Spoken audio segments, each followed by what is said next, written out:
Welcome to Show Studio's Fashion Radio, the podcast and video series exploring the remarkable relationship between fashion and music.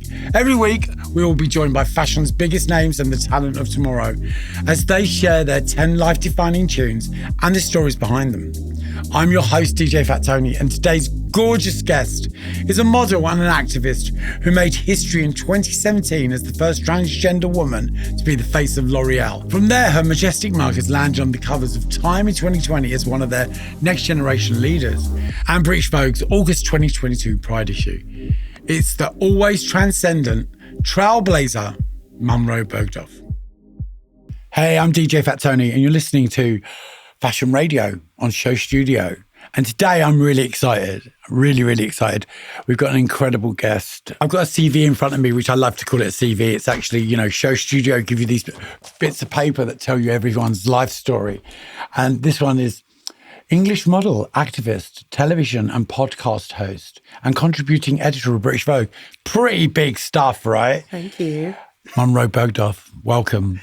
Thank you so much. Seriously, I was really excited when Nick said, we're going to ask Monroe. And I was like, oh, good. That's going to be such a good one. The word activist. Yes. How do you feel about that today?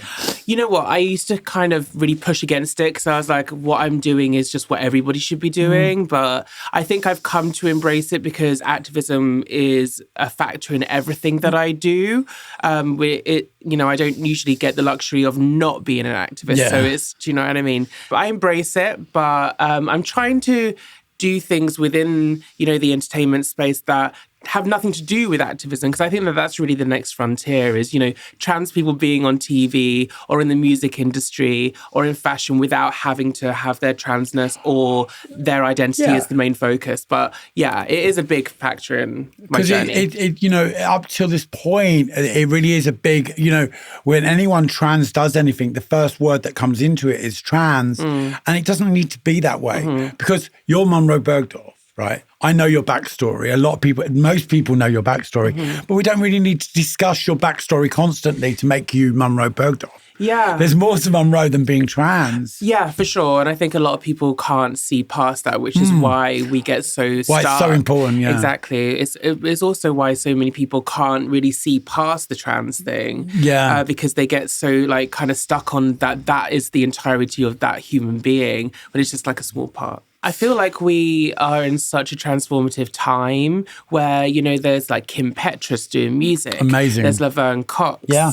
Acting, there's MJ Rodriguez winning awards, there's like me on the cover of Vogue, there's like all these different people, all these amazing women who are all so different, just showing that, being trans isn't a set identity, it isn't a set narrative, it's just like part of who we are, and we all have our own interests and our own skills and talents and all that. It's like me as a gay cis male, I don't walk through life going, hey, I'm gay and I'm a cisgender male. I don't do that because I don't feel it's important that I need to do that. This is who I am. And I just think that the acceptance should be like that across the board for everybody. Sure. I think it will change though. I think so. Like once upon a time, there was a time when, someone being gay was, the whole talking point. Unless you made it into a comedy act. Yeah. Do you want to shut that door or any of those other old gay humour? In the papers, you would always see gay comedian or gay teacher or gay TV host, and now it's just TV host. Yeah. And then, you would see only one black model on the runway, and it's like black model, such and such. 100%. And then now I think that's where we are. We're trans singer, but eventually, that's what we're all pushing for. So I guess, in this time, yes, I am an activist. In the future, I would like to drop that title and I'd like to just be me, because I want to live in a future where that isn't so necessary. And I think that's what we're all working toward. You've come from a clubbing background like myself. And I think it's really important to put that across, the fact that most of the big game players are from a clubbing background, whether it be from Edward Emerfold, Sam McKnight, everyone, they're all clubbers, all night clubbers. We all found each other in nightclubs. We've known each other for a very long time. You know what I'm saying? And I really think that is a really good foundation for life when you go to this club. Because you're surrounded by toxic people in every industry. I was going to say, if you can make it in the nightlife industry, you can make it anywhere. Exactly, which takes us, right, to your first track, right? It's a track from your childhood. Yes. One that influenced you in your personal style and taste. And who is it? Well, throughout my childhood, I was obsessed with Britney Spears. I was just obsessed with her. It really annoys me when people say my childhood, I was obsessed by Britney, because I think that was like my mid-40s then or something. I'm sorry. Throughout my childhood and my teens, it was just kind of as I was coming into high school, I was just mesmerized by her because I remember that she got so much hate for being sexy. And there was this like massive pressure on her to be a role model for kids. And at no point did she really ever say that she was a role model, apart from kind of coming up out of Disney where she was a kid herself. Yeah. And there was almost like this refusal to allow her to be the person that she wanted to be. And that was just a sexy girl who liked to dance and perform. And obviously, I had people nonstop telling me that I couldn't be who I wanted to be, that I couldn't present myself or dress how I wanted to be. I couldn't be girly. I couldn't, have the interests that I wanted. I couldn't walk or sit in the way that I wanted. And I felt like massively policed. And listening to Britney's lyrics as a kid, they're all about not being able to be who you want to be, whether it be stronger, whether it be, unrequited love like Baby One More Time, or whether it be kind of like feeling like lonely and isolated. They're all they've got that feeling of being locked in. And I just really felt like that throughout my whole childhood. And she really was a big release, and she urged me to dream and be expressive. And I love Britney. I think that she's so fun. But I noticed there is actually not one track that you've written because there's too many. Well, but if you had to choose one, what would it be? Well, I feel like I grew up with her. So like, in all of like my young adulthood and like teens, she was always there. So I guess in my teens, it was Stronger. Yeah. And then when I went to university, it was Gimme More. And I've had many fun nights in gay bars dancing to Gimme More. So I'm going to say Gimme More. That's a good choice. Even though I was like technically a young adult, I was 19. So I was just coming into my 20s. And I don't know, I feel like she was obviously going through massive struggles when that came out. 2007. And I actually had a breakdown that same year and ended up in jail. And it's in my book. And not a lot of people know this, but I had a really, really tough time struggling with depression, and I was drinking and taking a lot of drugs. And then my whole life just came crashing down right about the same time that hers did. And I just felt like a massive... 2007 was a wild year, Tony. On my arm. It was an awful year for so many people. And I ended up in jail kind of because I was threatening to kill myself, and they just kept me there for my own protection. So I would say Gimme More, just because I feel like it was a turning point for me. And from that moment, I was like, okay, you no longer have control over the way that your mind is working. And that's a scary thing. I've been there. It's a very scary thing. Yeah. And from that point, I was able to just turn it around. But you know what the beautiful thing about that choice about Britney Spears is the fact that, last year and the year before when everyone was going through the Free Britney campaign, you put your head above the parapet then and started to say stuff for Britney and support Britney. And I think that look, it makes my hair stand on end, because that's the turnaround that you grew up, and she was the magic of her voice and music and everything that it meant to you. You were able to take your platform and use your platform to help her. Yeah, well, it was, I didn't really say why. But you don't need to say why. Well, exactly. And it wasn't even just, I love her music. I think it's so fun, and she's had an undeniable cultural impact. But it was more than that. It was like, well, I was going through that too at the same time as her. And, it makes me so like sad seeing, what has happened to her, because, I didn't have the money to exploit. Yeah. At that time, people just completely took advantage of her, and she was in a exploitative experience for over a decade. And thank God I had a supportive family and people around me that could help me recover.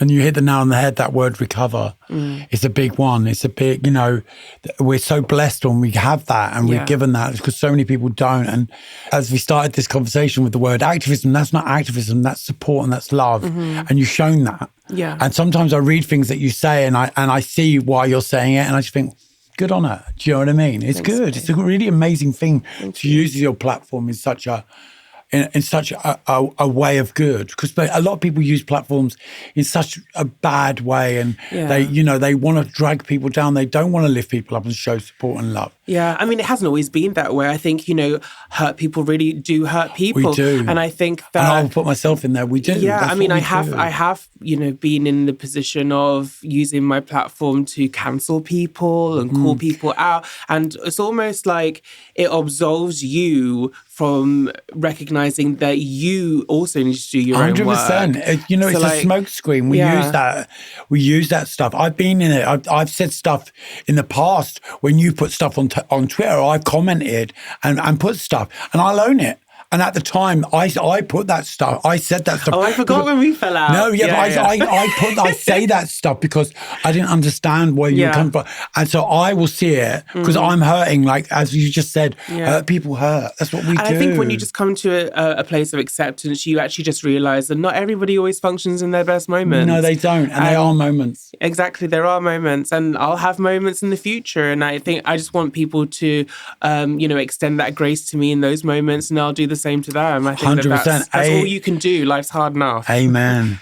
Totally right. Let's move on to track 2. And this is another one that gives me goosebumps as well. Yes. So this is your favourite track from a film that's important to you. Yes. So the film isn't as important to me as the track. Never is. It's the music, right? And I didn't actually know that it was in a movie. And I was like, let me just see if this isn't a movie, because it's one of my favourite songs. But it's Frankie Goes to Hollywood, The Power of Love. Amazing. It's the most beautiful... It's technically a Christmas song, but it's more than that. I feel like it's really a queer anthem, and like it changed the way that I saw queerness. When I was growing up, I didn't really get the whole like new romantic kind of like queer scene, like, Frankie Goes to Hollywood, Bronski Beat, that, because I didn't really grow up with that. And I came into it later in understanding the relevance of it and the importance of it, especially around, the time of HIV and AIDS and the pushback against that.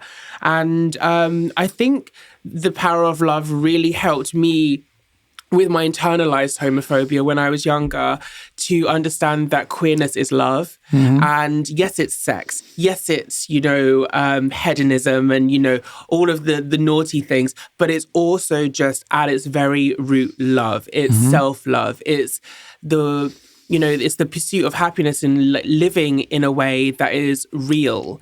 And it's chosen families. It's everything to do with queerness. Okay, let's move on. What do you listen to day to day? Day to day, it's pretty much R&B. Of course it is. When I was a kid, I was obsessed with female-led R&B groups, so Destiny's Child, 702. But I was really, really obsessed with Aaliyah. Aaliyah was like all over my walls. She was just... I kind of wanted to be her. I didn't realize it at the time. I just thought, oh my God, you're so beautiful. And then I realized, actually, I kind of think I can see myself in you in a way, not necessarily like in how I look, but like I just felt an affinity with her. So there was the track Try Again was in a film called Romeo Must Die when I was in my teens. And the album that comes from, her self-titled album, Aaliyah, it's never got old for me. It's always something that I can listen to and I'll hear a different element. It gives me what Renaissance is giving the kids today. Okay. Well, that's a big thing to step into the shoes of. Yes. Do you know what I mean? And I get it, because, is it your go-to track? Is it like the one that when you're having a bad day, you put it on because it's going to change the way you feel? My go-to track on that album is a track called It's Whatever. And also, a lot of people don't know that the snake that Britney wore at the VMAs was inspired by Aaliyah's video, We Need a Resolution. Which is an amazing video. Yes, it's an incredible video. But the thing about Aaliyah is she had the looks were so strong as well when it came to... The looks are strong. And like, if you look back to your childhood and like who inspired you in your childhood, you can see how they impact you in your adulthood. And like, I love a look. Yeah, you do. I love a look. Well, that's kind of been said, Monroe, you do love a look. I love a look. And I love, like looking back to my childhood and looking at all of the other women that have inspired me when I was growing up, and they all loved a look. Like Britney's queen of looks. Aaliyah was such a queen of looks. Missy Elliott is known for reinventing herself with looks. Madonna, queen of looks. Like I just love They're like all strong the women, self-expression of it. Real strong women. But you know, the thing about you, right, is that I can be somewhere, I'll be at a show, whether it be Richard Quinn or whatever show, and I know you're going to walk in, and I'm like sitting there thinking, what's she going to walk in? Do you get what I mean? Because you're one of those people that have to turn out the look. You don't just turn up like, I've just come straight from work. Can you imagine? No, I can't imagine. That's just it. There's certain people there's certain people that turn up, and you know they're going to turn out a look, and you're one of them. And you know, I've seen you walk into places in the most over-the-top outfits, but command that outfit. Yeah. Not like walking in like, oh, I feel uncomfortable. You need to become the look. No, I saw you last night at the British Fashion Awards, and you literally had a dress that kind of was like half the size of the Albert Hall on. But you know, when I walked in, I was standing above and I went down, and there you were in this massive dress. Yeah. But you owned it. And when we went to have a photograph done, you did the whole angling of how you wanted to look in the photograph. And I just thought, yeah, there she is. You gotta do it. Yeah, but that's the magic of it. Yeah, I'm just living the life that I wanted to live as a kid. Amazing. And I think that is such a freeing thing, is to, you know, always feel like you're giving your younger self a hug. And like, I just think, God, would my younger self want me to be a shrinking violet in this room? And like, no, I'm going to give the moments, because I know that there's a kid just like me when I was younger, looking at me and wanting being to be like you, yeah, 100%. I can do it. Of course, I can do it. Of course. And that's the most important thing to me. But that's how blessed you are, because you're doing it. Right, let's talk about what do you listen to when you're being creative? So I've chosen this artist, and she's a relatively new artist. She's called Ethel Cain. The Gen Z girlies will know her. She is a high concept artist. So she's written this album, which is about a young queer woman running away from the church, and her dad's a preacher, but then she ends up getting cannibalized. And it's like, it's abstract, but it's I don't even know how to... It's a bit like Small Town Boy meets The Walking Dead. Well, I mean, kinda. Yeah. It's really eclectic as well. And I think that album just really kind of taught me to be much more plugged into what I want to get across. And if it doesn't make sense to people, then it doesn't make sense to people. But once they pay attention to what you're doing, it will. And I think that she's really just bided her time, because she's been around for a little bit and she looks really, really different. She's got this kind of alter ego, which has got like a tattoo across her hairline, and like a lot of her, like her first EP. How old is she roughly? She's like... I think she's like early 20s. Okay. And her first EP was called Inbred, and like it's all very concept. I'm going to check it out, because like South American Baptist, kind of like weird, kind of like The Hills Have Eyes, kind of.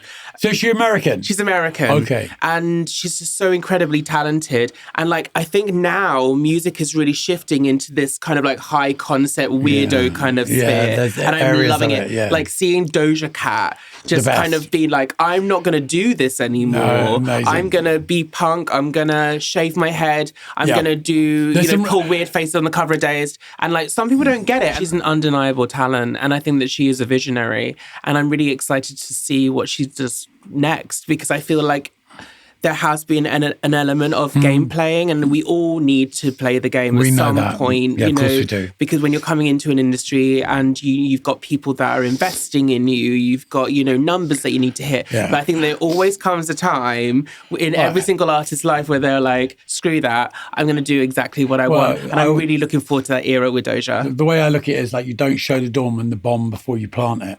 Do you know what I mean? You need to get in through the door. Not first. that example, but Tony. You know what I mean? It's kind of like, you got to go in before you allow everything to explode. And for sure. You need to get through the door, and you need to like Well, I'm looking forward to Doja's explosion. Because I think it's happening. Yeah. It's incredible. Okay, right. Let's move on to, what do you listen to when you're being creative? And I already asked you that because it was working. So working and being creative together. Yeah. Your other these two are linked, really. Yeah. High as a Kite is another album another act who are from Europe, and they got this song called Autopsy, which starts one way and ends in a completely different genre. And I think that that's really how I'm seeing the arc of my career. You know, I really started in this career in absolute chaos and controversy, and people not understanding what I was talking about, people lashing out at me, and I'm being like, you will understand what I'm talking about eventually. You will. It's going to take time, and you can attack me if you want, but ultimately you're going to understand. And now I feel like I'm in a different space where I've got amazing opportunities. I'm, you know, working with British Vogue. I'm speaking at the UN. Like, you know, I'm doing all of these different things. And then I feel like next year my book comes out, and then I've got some film and music projects that are coming out later on in the year. And then I think it's going to change again. And I think that this song really encourages me to not get stuck in one thing, and, you know, think of your whole life as a transition, and you just keep going into different eras and life's just a embrace recipe, it. and it's lots and lots of ingredients, and different eras of our lives are those ingredients to get us to the point of the final dish. Yeah. Right. What song best represents the sound of your studio at the moment? So that's it's a weird one, because we use that as in the sense of, like, you know, if you've got a design house or stuff like that. So what represents Munroe Bergdorf right now? I feel like I'm in the renaissance of Great. myself. And I don't know, I feel like Beyonce's Renaissance album, like so many queer people and Black women, and especially Black queer people, I feel that album just really spoke to us this year. There's so many references of our culture, from, you know, Miss Honey to Honey Dijon producing it. To show me love, to everything. Yeah, it's all in there. It's like a love letter to Black queerness. Yeah. And that's something that I never thought I would see in the mainstream. Growing up Black and queer, you know, I had so much like shame, especially because I grew up in such a white, like monolithic area where there was no difference at all. Yeah. I stood out like a sore thumb. I was the only Black kid in my school, and I was like the only queer kid. I came out when I was 14. Crazy. So I've always felt very much like I was a spectator, not like who I was could ever be in the spotlight. And Renaissance really brings all of these experiences of people who have felt in the shadows their whole lives and put them front and center. Yeah. And it's such a beautiful album. And it's just, I think it's real artistry. It's so intricate. You, like Aaliyah, when I was growing up, her album, I still hear different things that I haven't heard. That's music. Yeah. That's music. It's on another level, especially with like Renaissance. Because what happens is you zone into different parts of it. It's like, I was talking about someone the other day on here about song words. We relate song words to different parts of our life. This song's about me. Yeah. So it's what you're going through. Yeah, and that album relates to so many people on so many levels because there's so many layers to it. Yeah. Do you know what I mean? And you know, I don't know a single person that doesn't like the album. I really question your taste and your judgment as a human being if you don't like Beyonce, but if you don't like Beyonce's how can you not love that album? But I want to know what part 2 and know are. Do you not want to know that? I want to know when she's going to drop these visuals, child. That's what I mean. It's coming soon, right? Everyone's waiting. Visuals. You need to do it now. Right, okay. Most important song you've heard on a catwalk show, and you've been to a lot of catwalk shows. Yes. So I wasn't at this one, but is one that I watched when I was at home, and I love this. Oh my God. I'm just, yeah. It's Lady Gaga's appearance at the Mugler show at the Autumn-Winter 2011 collection, Government Hooker and Born This Way. Lady Gaga was a cultural reset of so many areas, but especially fashion and the way that fashion and music merged. And until Lady Gaga came around, you didn't see that cohesiveness between artists and fashion in like kind of this pop sphere. It was kind of like, you know, was just a dress or it was, kind of like a show outfit. But Lady Gaga became fashion. And that show, I just, she was walking up and down the catwalk between these wooden beams, smoking a cigarette with these crazy big pigtails and like this hat. And I just looked at her and I was like, I haven't seen anything like this since Madonna. I haven't seen anything like this about a woman owning every single part of herself and also knowing exactly who her audience are and what they want to see. And it was almost like she was freeing all of us, like Born This Way. Are you a monster? Am I a monster? Munroe Bergdorf, are you a monster? Sometimes. Am I a little monster? You know what? I have a very big respect for Lady Gaga. I wouldn't call... I mean, I love her music, but like in terms of fandom, I wouldn't say But like, I go to see her live. I went to the last show. I think that she's one of the greatest artists of our generation.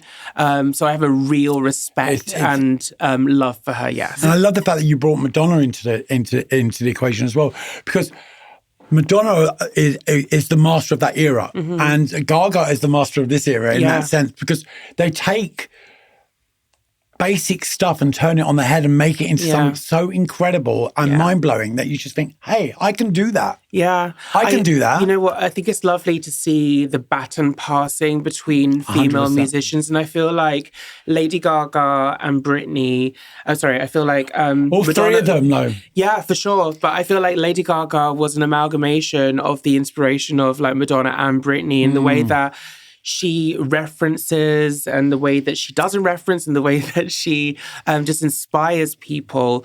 And especially with Born This Way, I've never heard a straight cis, not straight, but a cis female musician sing about a transgender person until I heard Lady Gaga say transgender in a song. And I don't know, I feel like that song just about being who you are and, on such a massive platform was something that we hadn't really seen since Madonna, since like Express Yourself, really. And it just felt like a great, next era it gives me being inspired. She gives me goosebumps. Yeah. She really does give me goosebumps. As a queer person, Born This Way is an anthem of our youth. Talking right. We're moving on to anthems now. Okay. Which is probably... This for me, nice so segue. far, this for me, you know me, this one for me is probably one of the best answers so far on this series because it means so much to me, this song, and the person singing it so much to me. What is your best music video in terms of fashion? Best music video in terms of fashion has to be George Michael, Too Funky. It's so genius. Because I feel like not only are the fashions fashioning throughout the whole thing, you've got the supermodels, you've got Claudia, you've got Tyra, you've got Connie Girl, you've got like all of these incredible women stomping down the runway in Thierry Mugler. Back to Mugler again. I'm obsessed with Mugler. Mugler has made such an impact. I mean, I'm sat here in like a leopard print dress in the middle of the day. I'm very fortunate to have hung out with Thierry loads of times, and Jean-Paul for that fact. Yeah. I feel like Jean-Paul, Thierry Mugler, John Galliano, they're the greats. Alexander McQueen, all of these incredible minds inspired me when I was younger. And when I How can you go wrong with that kind of inspiration? It goes wrong before it goes right. Of course, but we all know that. But every one of those people you talked about have gone wrong at some point in their life, but are so incredible on that. They're not of this universe. No. When it comes to it, they're all... And that's the fashion that I love. I love fashion that isn't of this universe. And that's why I enter all of these rooms in ridiculous outfits. Amazing. Because I'm not about, I couldn't care less about, just wearing like a nice dress. No, nice. You just said the word nice. No. I want to be making people feel things and being inspired by, even if you're just like, oh God, and like rolling your eyes at me, it's at least I made you feel something. It's a job well done, 100%. So, I don't know, I love camp and I love like really over the top things. And this video is the campest thing ever. Let's move on to a song from a musician you'd wish to work with. It can be dead or alive. Yes. Well, it's the Queen, Madonna, Human Nature. That song was my sexual awakening. When I first saw that video of Madonna in latex, writhing around on a chair, just like... It's incredible. It's so iconic. And I feel like that video that was the first album that I bought, Madonna's Bedtime Stories album. And my mum was mortified that I bought that because it was a very different time. She's grown since. But she was just like, oh God, like Madonna's kind of, not like a respectable woman. Well, she's just done a book on sex. Yeah. The whole world went against her because it was like, oh my God, she's done naked photos of herself hitchhiking. Groundbreaking stuff. Yeah. Groundbreaking stuff, And the album was just... It's got so many amazing... It's got Take a Bow, it's got Secret, it's got Bedtime Stories. Mm-hmm. And it was really quite an experimental album. Mm-hmm. And I think every album with Madonna's been experimental in some way. Yeah. That's very, very true. When I first saw that video and the way that she was kind of challenging how society, how the industry, how even the listener interprets her as a respectable woman and would it sound better if I was a man? Mm-hmm. Things like that. That was kind of my introduction into how misogyny works. Yeah. And Madonna really was that spark that I needed in my childhood to understand that we all have different experiences. Women do not walk through the world in the same way that men do. Gay people do not walk through the world in the same way that straight people do. Trans people have a very different experience to cis people. And, I really carried that message throughout all of the work that I do in trying to get people to understand that, yes, being trans is, something different in the eyes of a lot of people, but we feel the same things. So, I don't know, I think it was like a masterclass in getting that message across, but doing it in a way that is visually stimulating, but also just quite challenging in a new way. Yeah. The whole Madonna thing for me, I love Madonna. I've always loved Madonna. From the very first time I ever met Madonna, I was like, wow. The energy was just fuck off from me energy. It was so amazing. And I'm very fortunate throughout my career to have worked with her so many times and done so many different things with her. I went on tour with her once to Blonde Ambition and with Christopher, her brother. And I just, there's been lots and lots and lots and lots and lots of eras. And always in awe. I have lots of friends that are in the industry in so many different ways, and they don't have that impact that Madonna has on me because she can make me cower in a corner. I can be like, oh no, I don't want to say hello to her. And I just I'm obsessed by the Madonna stories. When people tell me, oh my God, I saw Madonna the other day and she did this, and I'm like, amazing. Just amazing, because it doesn't stop. It doesn't stop. And even the TikTok. Amazing. It's just she is just a woman who does whatever the fuck she wants. People being freaked out because she's snorting poppers. It's it's Madonna. So I'm sure she's snorted a lot worse than poppers. And you're worrying about it. No, but come on, it's reality here, right? This is reality. Yeah. And people still get freaked out by that stuff. And it's just I just love the outrage. I think there's nothing more camp than a woman who gets people's backs up. Amazing, isn't it? I love it. It's amazing. Do you know what I mean? The whole Madam X thing. How many backs got that? I mean, it's oh my God, she shouldn't be dressing like that at her age. Oh my God, let's all be ageist now, shall we? Let's bring that to the table. And even we haven't done that for a while. Yeah, exactly. I mean, I was at university when Confessions came out, and I still think it's one of the most incredible albums of recent times, and just in how she reinvented, kind of the merging of pop and house, and you really went on a journey with that album, much in the same way as Renaissance and how it's mixed. I love that. I love the fact that you mentioned house, because it's such an important factor in music, and it's such an important factor in fashion, full stop, because so much of what we wear and how we dress today comes from the house and ballroom scene. Oh yeah. And people skate around it, where people would generalize music, they put it into boxes. And the minute we start giving things labels, we're in trouble. That's the way I always look at it. I always think, okay, so now it's got a name. So therefore it suddenly got a new purpose. Music is music. And I really struggle with people that go, oh, I only listen to this. Oh, and it's God, how boring. I mean, you're listening. You hit the nail on the head. You're listening to it because you're not feeling it. There's two different types of people, and I think I must have said this in every episode.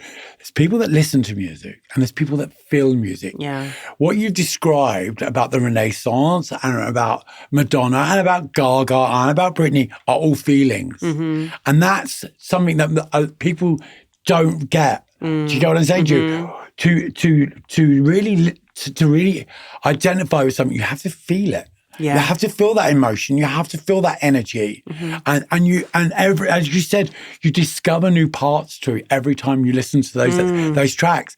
Something really magical about that. So magical, so magical. I think that's the teller of a great artist as well, that creates works that stand the test of time. That you can go on a journey and you almost like see it from a different angle. But what's so brilliant about it is each one of those artists that we discussed, when you look at a certain look that they're wearing, you know exactly what track it goes with. Yeah. How major is that? So it's like me seeing you in that blue dress last night. I know full well that was the Fashion Awards 2022. Do you know what I'm saying to you? That's how it should be. Yeah. Do you know what I mean? Straight away, it's identification of like, I remember when she wore that. Do you know what I'm saying to you? Well, I learned from the best. Right. Number 10, the track that represents where you're at now.